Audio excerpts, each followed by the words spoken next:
Boo. Oh, I'm not the only one in costume. Well, that's always a good thing. Hey, y'all. Welcome to the Vinny and Vic show. We're doing a little something special for Halloween.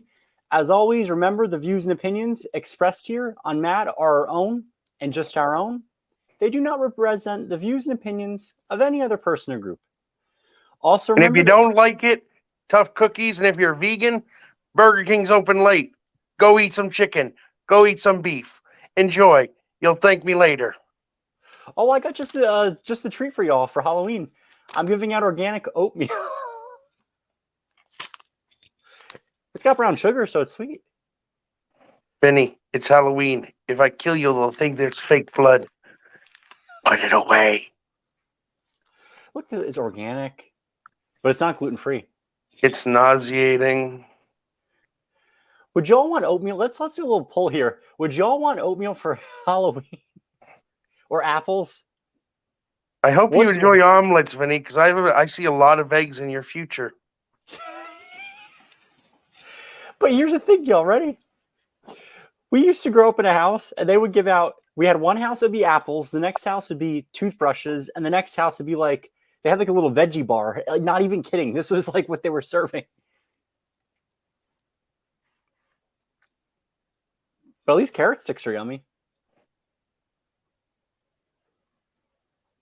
Are you a horse? No.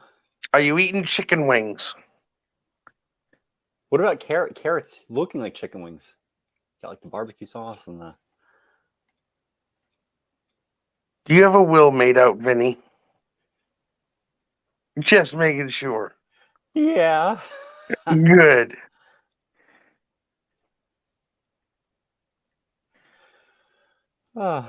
We're a power duo. Carrots on a plate, lettuce on a plate, celery on a plate, a salad that comes out first. That's not food. That's a promissory note from the restaurant saying, stay here. Something good is coming. That doesn't look like it belongs in a horse stable. Or a rabbit's cage.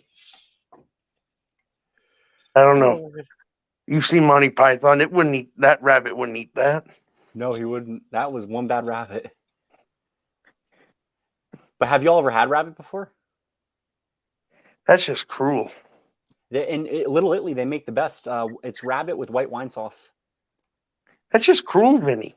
It's yummy though. It actually is really good. See, I'm a meat eater, but I eat them when they're big. They've had a chance to live. No veal, no rabbit, no guinea pig. Possum? That's my new pet. You're getting a possum? No. Possums are cool animals. They're so...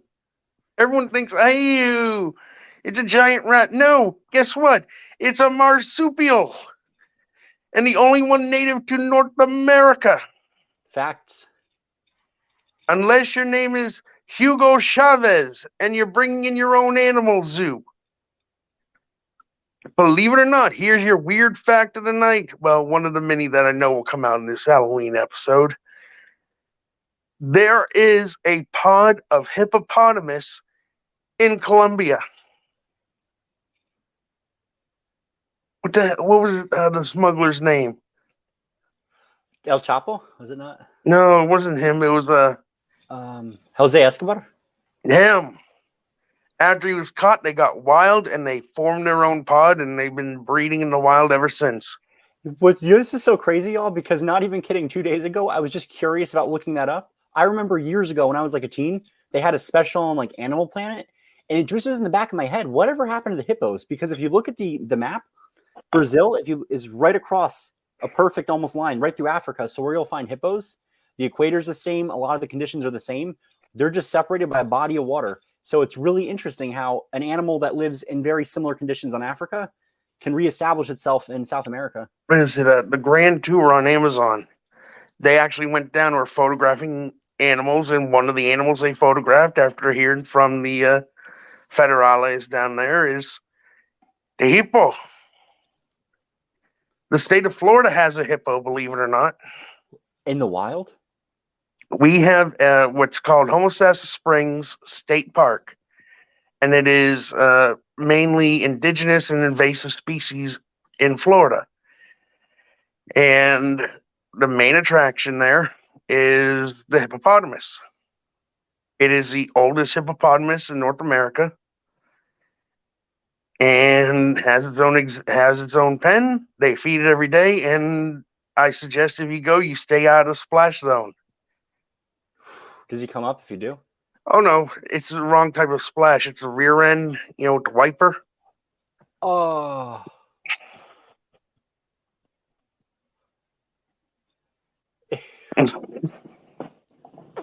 Oh man, Victor, it's disgusting.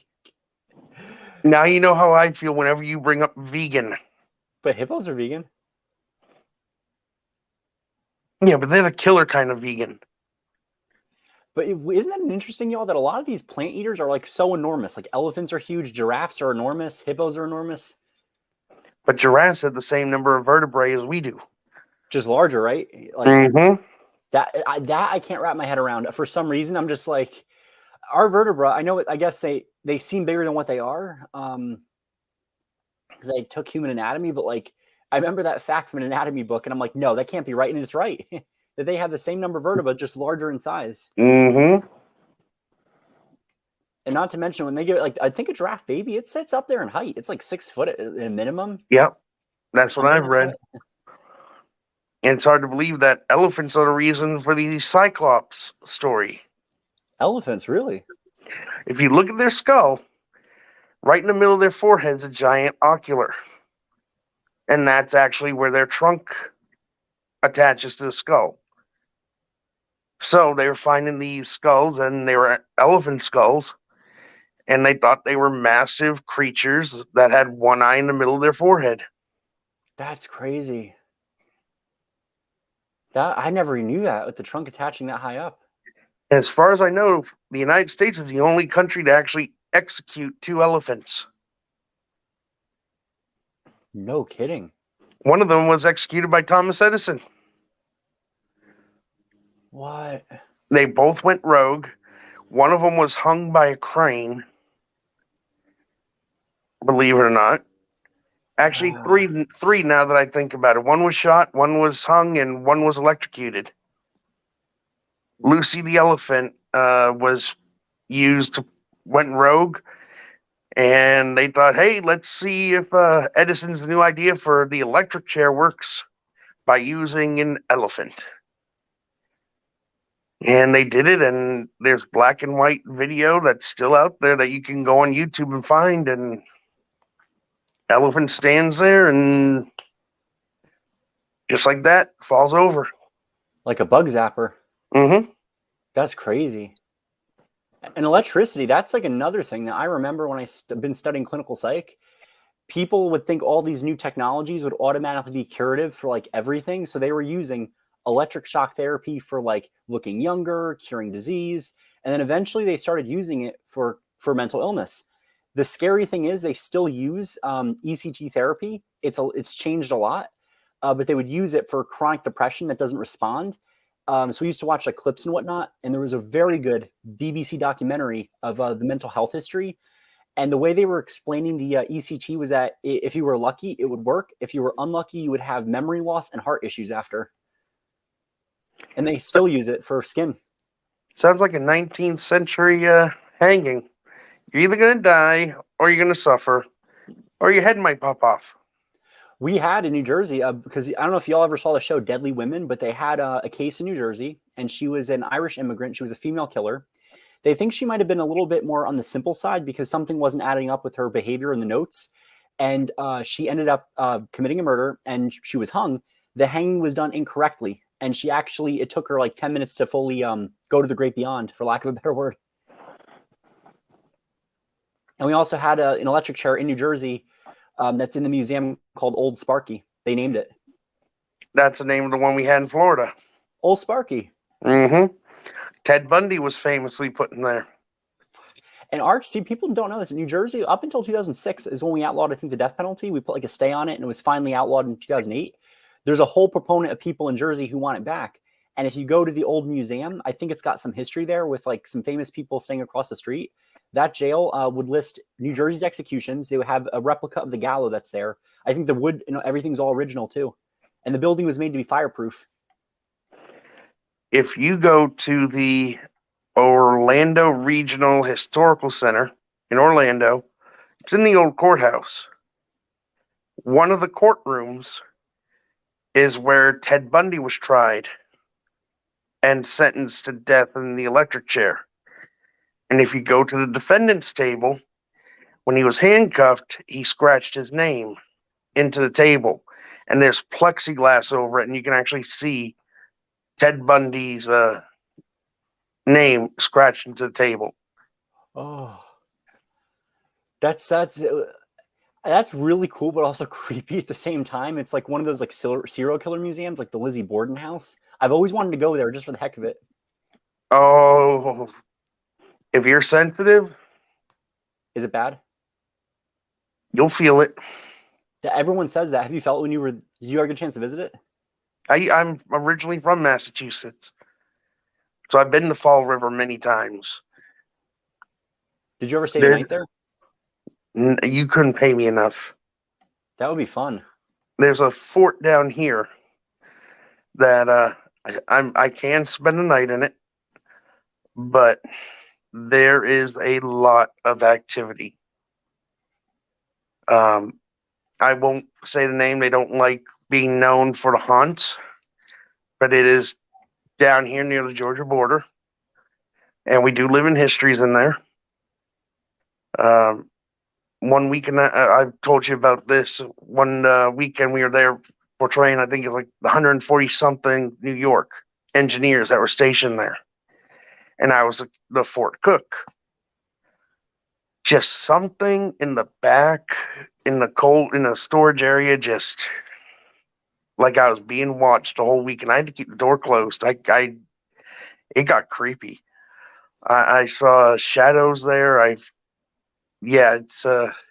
was in my bunk, and in the barracks there was a room for your high-ranking NCO, your sitting area, which was your living room and kitchen combination where you'd sit down and have your meals, and then there was the main barracks, and the doors opened up parallel for ventilation, and I just laying in my bunk, sound asleep, and I was like, someone's up and around. I could feel them. Open my eyes and I could see a silhouette on the door to the main barracks. I'm like, looking around, everyone's here. Turned and was walking out the back door. I jumped out of my bed and stuck my head out the window, and no one was there. Oh my gosh. Just a lot of bad energy there, especially in solitary confinement. The jail, it had a jail. It was used. It had 3 separate areas. You had a larger cell for, drunk on duty. You had a smaller one for, a little more serious crimes. And then for the rape and murder and desertion, you had solitary confinement. When you were put in there, you had no light. You were naked as the day you were born. The only light you got was when you got your food through the door. And you had to remember which side was your bathroom, which side was your bed. That's insane. That is absolutely insane. But yeah, being a reenactor, I've had a lot of experiences I can't explain. Kind of appropriate for Halloween, though, isn't it? That's perfect. It sounds scary though as heck. You know what? The truth is always scarier than fiction. Yes. I just can't like, can you imagine being there and like hearing things like open or seeing a shadow walk? I would probably have a heart attack. Imagine hearing a horse at a full gallop without seeing a horse or a rider. That would drive me crazy. Happened. And then, like, did you like report it? And they're like, we don't know. Oh yeah, it was at a reenactment. I won't say which one, but the story was that on the federal side of the field, there's a sergeant that patrols the picket line, and if you're a Confederate or an enlisted man, he challenges you. So I said, let's go check it out. And a bunch of us were walking across the field. All of a sudden, this fog just rolls in out of nowhere. I mean, it was a clear night. The next thing you know, fog. So me and one of the person would keep going. She stopped about 40 yards behind me. I kept going to the wood line. And I'm standing there and I'm looking into the woods and I don't see anything. From my left, clear as day, full gallop. So I'm looking into the fog. I'm expecting the shadow of a rider or something. Gets louder, gets louder, gets louder. It's like right in front of me and then kept going. I never saw anything. Every horse was accounted for. That's insane. I was in Gettysburg for the 145th. This was about 2008. And, you had to have constant fire watches. So I'm sitting there. It's like 2 a.m. by myself. And I hear a voice come up to me in a distinct Virginian accent. It's good to have the boys together again. Oh, Come to find out where we were was actually where you came through during the Gettysburg campaign.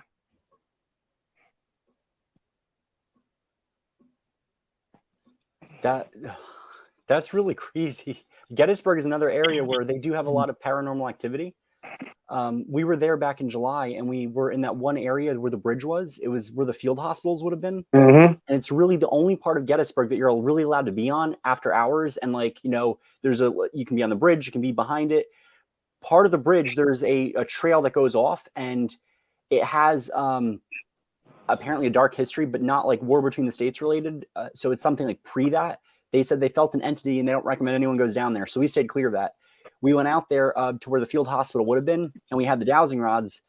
And my one buddy that was with me, he's a descendant of General Hill and General Lee. He asked a few questions, and it was like immediate. Yes, yes. And the one lady went to go feel it, and she goes, in the 10 years of doing this, I've never felt them so cold. And there was like a visible frost on it.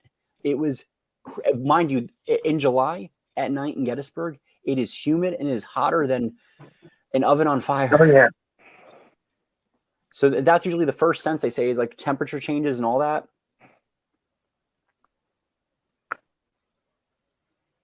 When I've heard an EVP caught at Gettysburg at Devil's Den, and a woman was out there, and I guess she said something stupid, and next thing she catches it, goes dead silent, and then all of a sudden you see the ripples of someone talking when no one was there, and it says, "I'll shoot you." Oh my gosh. A reenactor, he's also a tour guide up there. I've spoken to him a few times. He was in one of the houses, and it's believed that this home is where the shot that killed Jenny Wade was fired from. Oh, the Farnsworth house. Yep. And he was up then. There's like a half door, and he was telling people stories about the Farnsworth house. And when he looked over there, he saw a half-bodied apparition of a Confederate soldier. No kidding. He also went out to, I believe, was the wheat field where the Ohio boys were, and he started playing Dixie on his jaw harp. He said it felt like someone punched him in the gut, like they were saying, "No, you don't belong here." Oh my gosh. I've caught orbs in Gettysburg while on the Mark Nesbitt walking tour when I was a kid for no apparent reason. They're there. Especially with flash photography, we've done that a few times, and we'll like see like which orbs come up. The Farnsworth house, I don't know if you all saw this recently, but a year ago, there's this YouTube group that they're horrible. I'm not going to give them the time of day by telling them their name, but they were so disrespectful when they went to the Farnsworth house. The amount of cussing, I only got through 10 minutes of the whole video, and I wrote in the comments, "Shame on y'all. I hope the Farnsworth house bans y'all for life," because the way they were treating that building and our veterans and all that, so beyond disrespectful that I couldn't even stomach to watch the whole thing. Versus other videos in the past, they would look at the building, you'd appreciate the architecture, learn the history, and it was all very peaceful. They weren't like trying to provoke anything. It was just kind of observing. And even with just observing, you'll see stuff sometimes. Mm-hmm. Friend of mine was at a battlefield down here, and she took a picture in the palmettos. And when she went back to look at it, she caught an apparition of a soldier in the palmettos, No kidding. holding his rifle with the bayonet on, and you can see him clear as day. This battlefield, they still do reenactments on the field, and you go around and talk to reenactors that have been there for years and years and years. Stuff moves, shadow people, um, feelings, being touched. One year I was there and I'm in my tent and I felt like someone was trying to take my shoes off. Uh, you know, I believe the soul moves on. Scientifically, energy cannot be created nor destroyed, only transferred. So who's to say that, they're not here? That's right. Especially dying in a traumatic way. I mean, imagine being in the Tomb of the Unknown Confederate at Beauvoir. Mm-hmm. I talked to Kista Stevens, who just left Beauvoir. Kista, happy retirement. You're a great asset to Beauvoir. You're going to be missed immensely. Oh, Miss Keatsa, yeah, I remember. I met Yep. her. Yep, she's very wise woman with like Oh, history. she's the best. She'll take the time any time of day to talk to you. My first visit to Beauvoir with my ex, she let us in the back way and actually gave us a little tour out in the cemetery. And she told us a story about the Tomb of the Unknown Confederate. But imagine being 16 years old, which is about the age they say he was. And when they found him, he had a full cartridge box. Wow. Never fired a shot. So imagine having your whole life in front of you, never getting a chance to defend yourself and being shot dead. That's awful.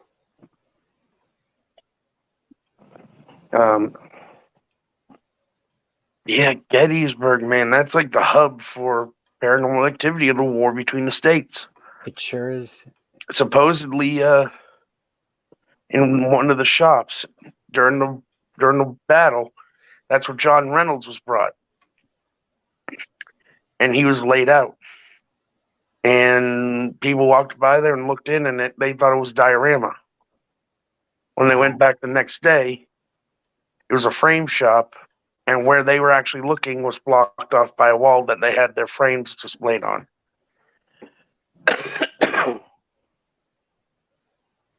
That's insane. I know, like there's also the Devil's Punch Bowl in Natchez, Mississippi. It's like one of the Yankees' big war crimes, and that whole area they say is very haunted as well. If you look, you'll find them. I mean, and not just war between the states. American Revolution too. A lot of their stuff is haunted as well. Oh yeah, I We have a mean, lot of sites like that up here. We have a whole restaurant. The whole town doesn't almost even celebrate Halloween because it's got a lot of Revolution colonial history and a lot of deaths. And they said at one restaurant they tried celebrating Halloween, and they had a whole painting just fall in the middle of the restaurant. And after that, it was like dead silence. They said occasionally you'll find a glass just fall off the shelf, bottle goes flying across the room. They've had apparitions. We have several towns like that.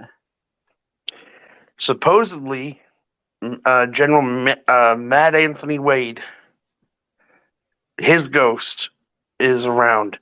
And the reason he's around is when he died, he was buried under a blockhouse. And several years later, the family wanted him buried in the family plot. So I believe it was his grandson went out with a horse and wagon, but the general was too big to fit in the wagon. So they actually boiled his remains, from what I understand, and wrapped his bones in a bundle and put it in the back of the cart. Oh, On the way back, the bundle came loose. And most of the general's bones fell out along the road. So what was left was buried in the family crypt. And supposedly, if you look along the road on some nights, you can see the general walking around trying to find his bones and trying to fight a dog off for him. oh my gosh. That's scary. And there's also in Florida, I know there's that one. I actually use this case as an example if I ever teach, history of psychology for like ethics and whatnot. And there was a case in Florida. It was Dr. Tansler. I don't know if you know that case. Um, he was a so basically this guy, he was an interesting fellow to study psychologically. He had like a god complex. He thought he was, he called himself Count Tansler, and he had a patient. So he was a radio technology. So he would do like X-rays and all that. He wasn't a doctor, and he had this client that he fell in love with, and she had tuberculosis, and she basically died of it. He kept giving her advances. She kept saying, "No, I'm not interested." And for time context, this is, I believe, the 1940s, 1950s. So what happens is she dies. He buys and makes the most elaborate crypt for her that has an above ground lock and like a little door. Really, really creepy.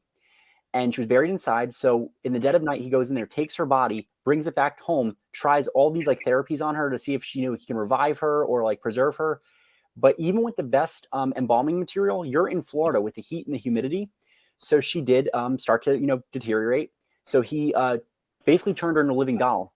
And what happened was, the story Oh, goes, yes. 7 years I later, remember him now. he's dancing, and the person walks. There's like I think a person in the street. They see him dancing with a figure in the window, and he says, "Wait a minute, I thought he lived alone." One word got to another one.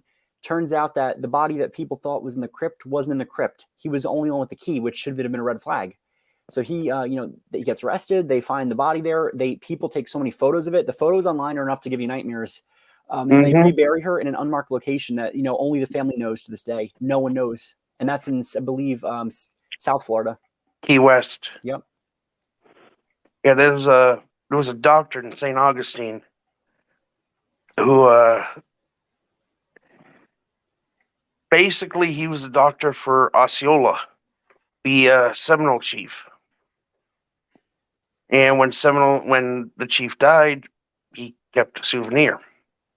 He kept a skull Oh my gosh. and brought it back down with him to St. Augustine. And if his children misbehaved, he'd take a candle, put it in the skull, and leave it at the foot of their bed at night, and leave it there till morning. That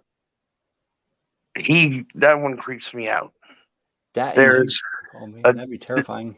there's a general that was buried, or not general, a judge who was buried down here, and he was going to be moved to Washington. Well, someone went in and disturbed his grave and took his gold fillings and took his jewelry, and they came in. They took the rest of the judge and had him buried in D.C., and he still wanders around looking for what was his.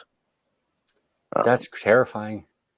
St. Augustine is one of the most haunted places in the world for multiple time periods. The old jail. The story of the jail itself is actually funny.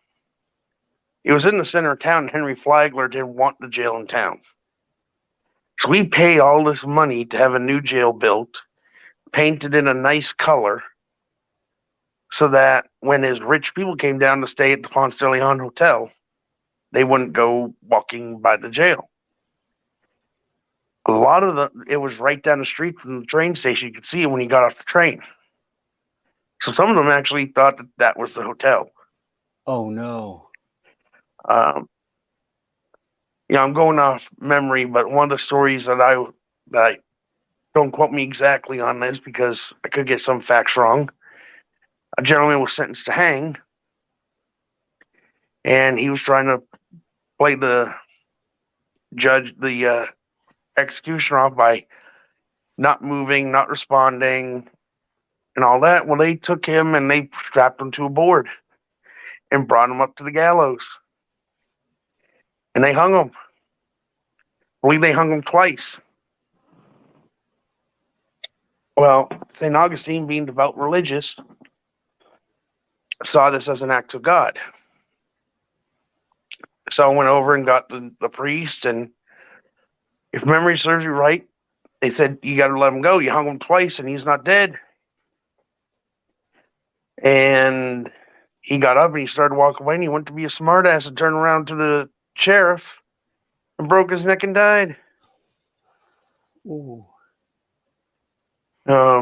there's a lot of weird and macabre stories across the country if we just look at them. And it's perfect for Halloween. I mean, it's going to make you creepy, and we still got 25 minutes in the East Coast before it's over. Blackjack Ketchum. He was He was a bank robber, I believe, around 1900.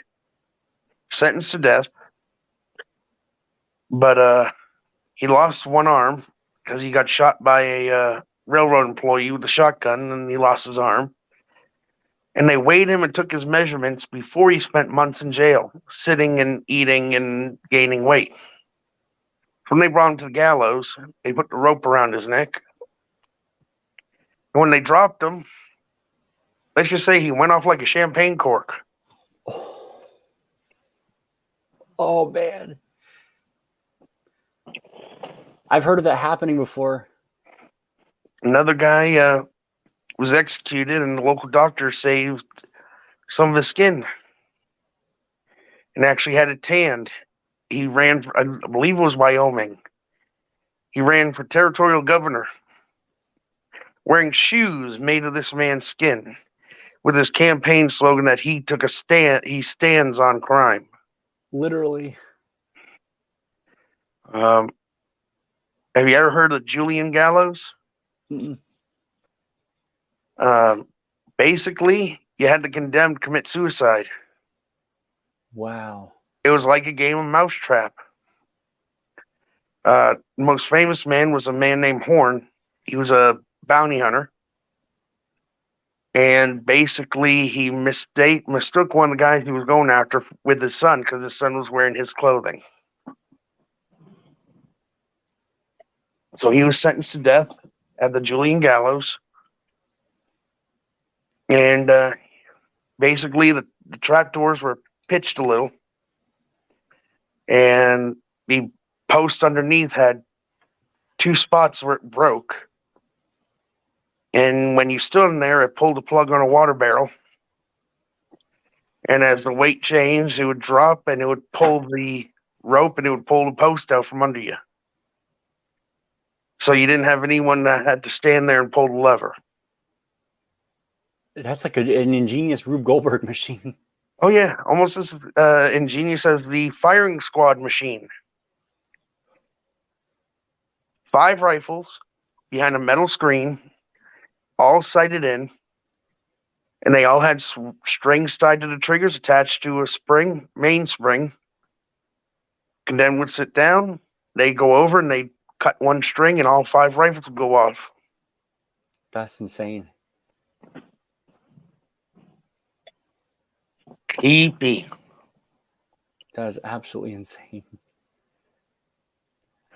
I mean, there's so many weird stories around here, like Robert the Doll. Oh. Everyone's heard of Robert the Doll. You haven't?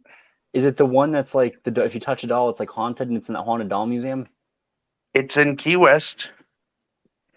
It belonged to a man named Eugene, Robert Eugene something. I can't remember his full name.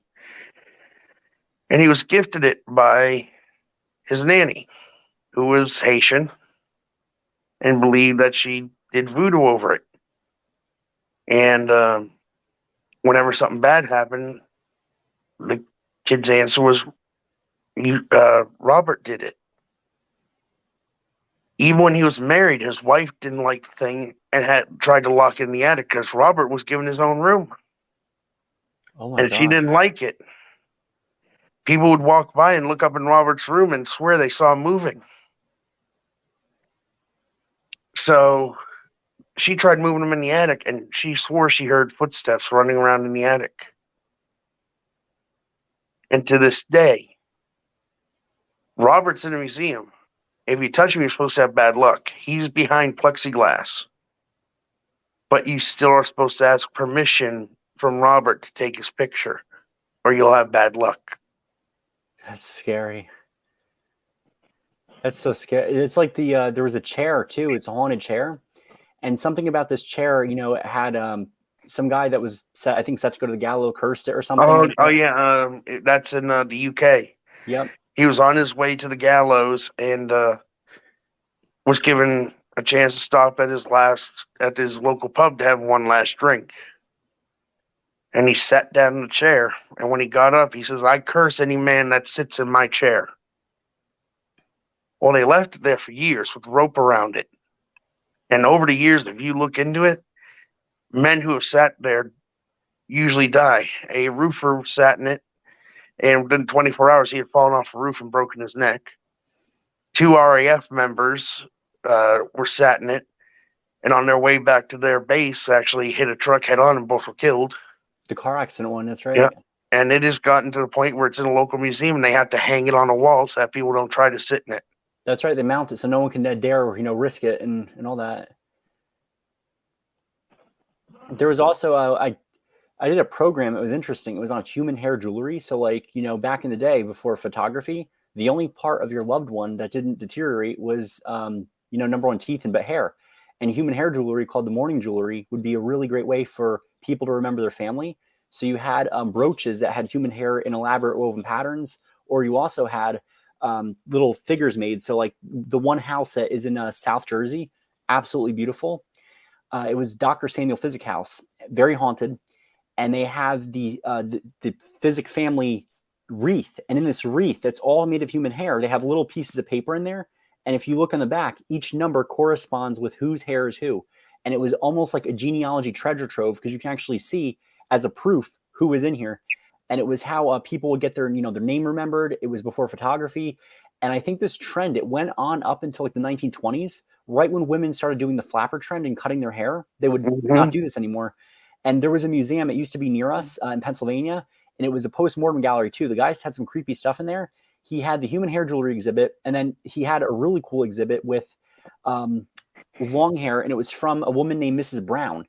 Mrs. Brown died in 2012, and she actually was a regular visitor of that museum. She donated it, and she would explain how, like, back in her day, women had very long hair, and she wanted to do the flapper trend. She wanted to do something a little bit different. So her hair is next to the rest was next to all the other human hair jewelry pieces. They also, that exhibit was the most haunted exhibit. They would have apparitions. One of them was a painting, like a small one, and it had pieces of the hair mixed in the paint. So some really interesting stuff. Have you ever heard of the gibbet? Mm-mm. Basically, it was an axe blade attached to a wooden block in a scaffold like a guillotine.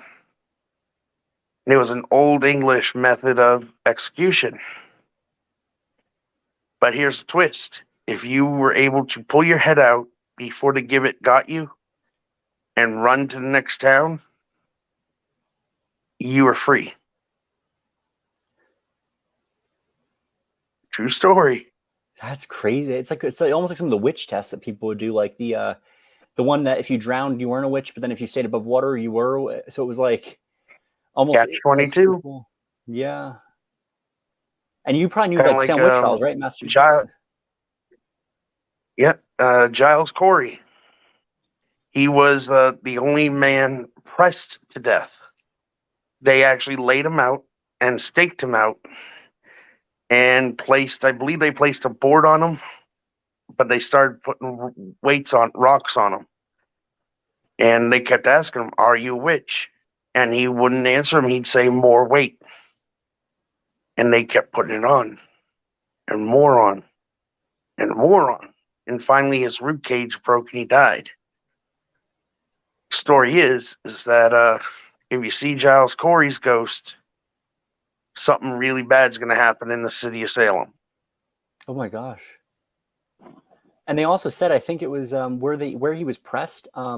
It was basically where they had the original Salem Police Department. It got moved or something because apparently it was very haunted. Mm-hmm. There's also not Salem related, but I believe it's Chicago, during the Columbia Exposition and World's Fair.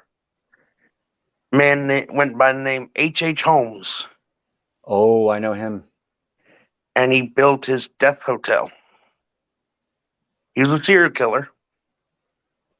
Had crematories built in the basement. He had different crews come in so that no one knew the exact layout of the hotel except for him.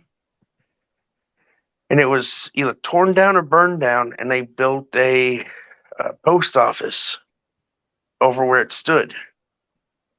and that's supposed to be extremely haunted. I think it was burned down by someone who didn't want it to become a museum, if I remember correctly, because I looked at the case. And people don't know this, he's buried in Philly. So in Pennsylvania, what they did recently was which I thought was a little ridiculous, they exhumed him to make sure that it was really him and that he didn't escape. They thought that he escaped somehow to England. That's despite all the historical evidence that he didn't escape, he was actually hung. And they also accused him of being Jack the Ripper too. Yeah, the theory was that he put a metal tube down his throat so that the noose wouldn't cut off his oxygen. That was one theory. But this stuff's all around you. It's just a matter of uncovering your local history.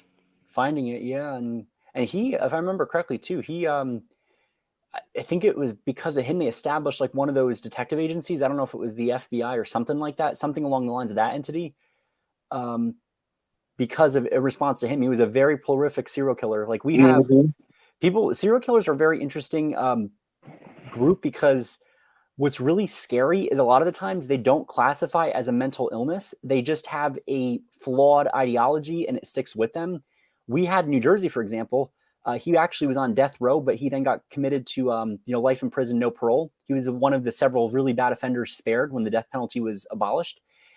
Really creepy guy. And it was Charles Colin, the killer nurse. He was killing out of the one hospital known as there was Somerset Medical Center, and then the other one was Huntington Medical Center. And what happened was he also was in Pennsylvania. He had a very long history of just every single trait that a serial killer has from like early ages. He matched. Very cold personality. I think he was married like at least once, maybe a second time. Broke into so he was a nurse. He got dishonorably. He got discharged. Should have been a dishonorable discharge if they overlooked it. So he was discharged from the military. He ends up stalking and breaking into the home of one of his coworkers who was a nurse. They didn't fire him for that. All these chances that they should have actually said he needs help, he needs to be fired and written up, they never did. So by the time he was a nurse, he would always have weird deaths attributed to him. And towards the end, he started getting reckless with his crime. Back what it used to be like in New Jersey is there'd be the nurse's medical cart and you can get whatever needed out of there. He would take stuff and overdose the patients. He would do like evil things. And they had one patient that he was trying to go in there and do stuff. And the nurse goes, "No, this is my patient, Charles, not yours." They finally suspected something was up with him. When they apprehend him, both hospitals in New Jersey that he did a lot of his work with lost the records. They don't know the true scope of his body count. They let him get away with this. And I knew the one guy, he was a coworker of mine. He great. Now he's an angel in heaven, but he knew so much about, because he was on the guy that apprehended him, one of that on the team, knew a lot about this case. And he gave a really good program about it towards Halloween for the nursing students.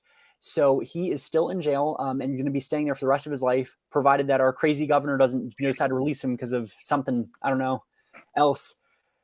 So he was one of them that was pretty terrifying. And the hospitals that he are at now, they still have a high rate of neglect. Well, this name should ring a bell because it's in your neck of the woods. Robert Kuklinski. Oh, the Iceman. You know why they call him that? Oh, yeah. He had no emotions.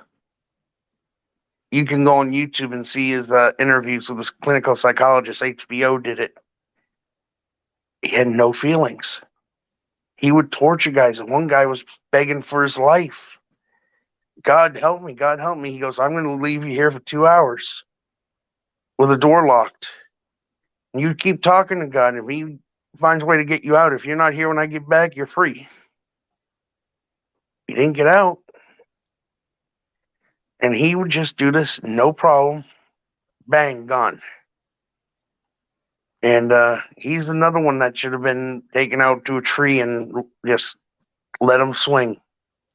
Absolutely. It was interesting how he died. He was also very abusive. So his wife would hide a lot of that because she was being victimized by him. He was bad for some reason, which is really crazy. He apparently, and according to the wife too, was one of the best fathers, which is pretty scary.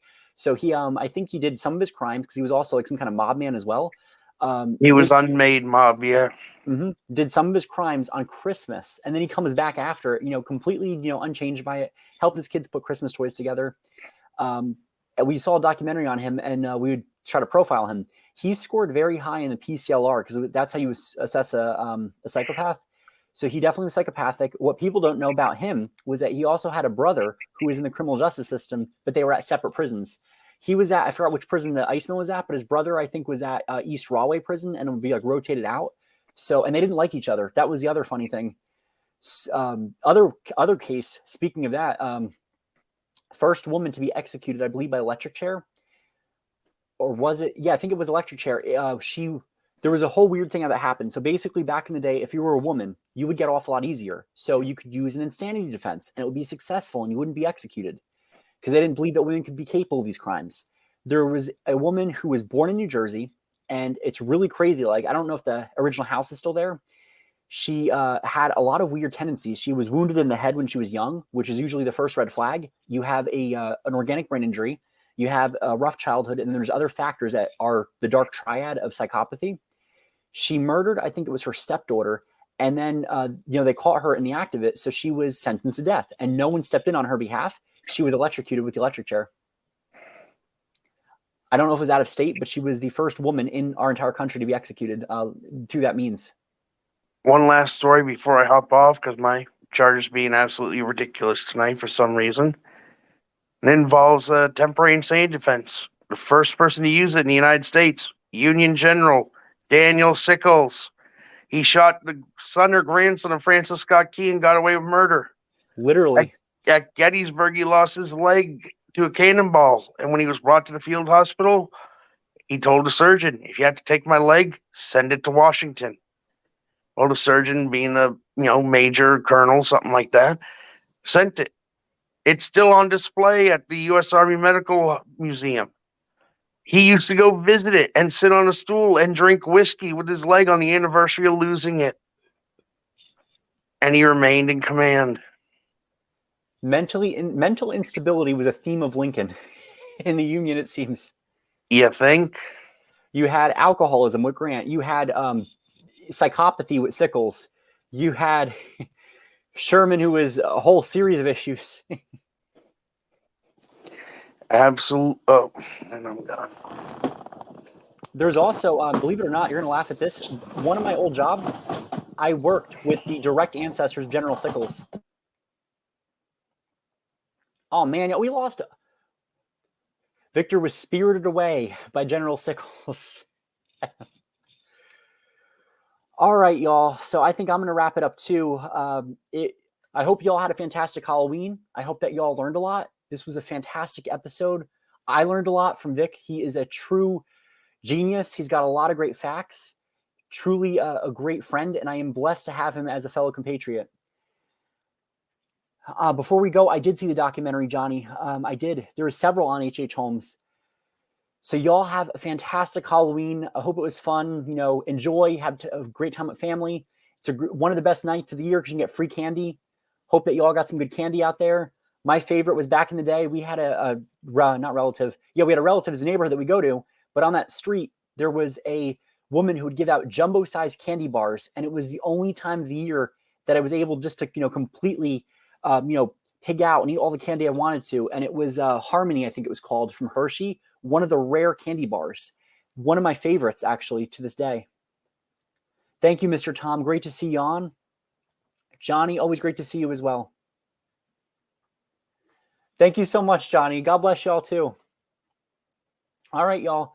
Y'all have a fantastic Halloween. And comment down below, what are y'all's favorite candies? Let us know down below.